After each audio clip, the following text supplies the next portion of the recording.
This channel's content is strictly for educational and informational purpose and does not endorse or promote any form of violence, harm, illegal activities, self-injuries and communal disharmony. অর্চনাদি, এই ভিডিওর সত্যতা আমরা জানি না। BJP ইতিমধ্যেই দাবি করছে, শুভেন্দু অধিকারী দাবি করেছেন এটা গোটাটাই ফেক। গঙ্গাধর কয়াল সিবিআই ইতিমধ্যে চিঠি দিয়েছেন, কিন্তু গঙ্গাধর কয়াল প্রাথমিকভাবে আমাদের টেলিফোনে বলেছিলেন যে হ্যাঁ গলাটা তারই, নাম্বার ওয়ান।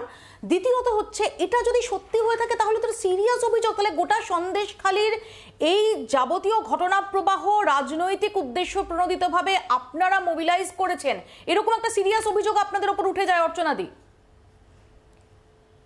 কি আর করা যাবে? সুপ্রিম কোর্ট যখন দোকানে দুটো থাপ্পড় মেরে সিবিআই এনকোয়ারিতে কোনো রকম বললো যে সিবিআই এনকোয়ারি করতে পারবে, রাজ্য সরকার পায়ের তলা থেকে সন্দেশখালী অনেক দিন আগে মাটি সরে গেছে। গল্প সাজাতে তো তারা কত ওস্তাদ, কত প্রস্তুত সেটা আমি বলবো না, সেটা রাজ্যের মানুষ বলবে। যারা এই রাজ্যে এই শাসকের আন্ডারে আছে প্রয়োজন মতো তারা ওপর নিচ ডান দিক বাঁদিক করে গল্প কিরম সাজায়। এই যে ঘটনাটা যেটা আপনি বলছেন, এই গঙ্গাধর কয়ালের সাথে বোধহয় কয়েকদিন আগেও আমি মিটিং করেছি। আমি আজকেও সারাদিন সন্দেশখালী থেকে এখানে আসছি।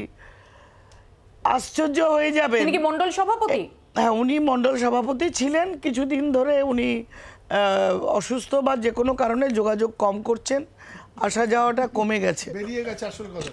শুনুন, আপনি এর মধ্যে তৃণমূলের দাঁত বার করে এসে প্রমাণ করতে পারবে না তৃণমূল যে শেখ শাহজাহানের 400 কোটি টাকার সম্পত্তি ইডি বার করেনি।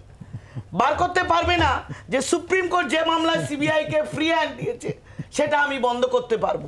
বন্ধ করতে পারবে না যে শেখ শাহজাহানের মার্ডার কেসগুলোকে লোয়ার কোর্টে আমরা ক্লিন চিট দিয়ে আমরা শাহজাহানকে গার্ড করেছি।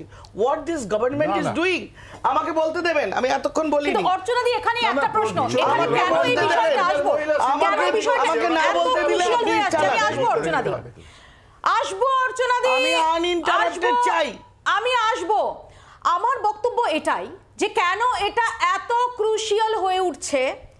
এক, যে অভিযোগগুলো উঠে এসেছে এতদিন সন্দেশখালী নিয়ে, মহিলাদের যেভাবে নির্যাতন করা হয়েছে বলে অভিযোগ, যেটা নিয়ে তোলপাড় হয়েছে গোটা দেশ, সেই অভিযোগ যদি সত্যি হয় সেটাও যেমন নিন্দনীয়। আবার যদি এই ভাইরাল ভিডিওতে যে সমস্ত বিস্ফোরক অভিযোগ উঠে আসছে সেটা সত্যি হয়, অর্থাৎ রাজনৈতিক উদ্দেশ্য নিয়ে মহিলাদের যে সম্মান, মহিলাদের যে সুরক্ষা, সেটাকে বড়ে করা হয়েছে, সেটাকে পণ করা হয়েছে, তাহলে সেটাও নিন্দনীয়। বাংলার আওয়াজ, বাঙালির আবেগ, জি 24 ঘন্টা।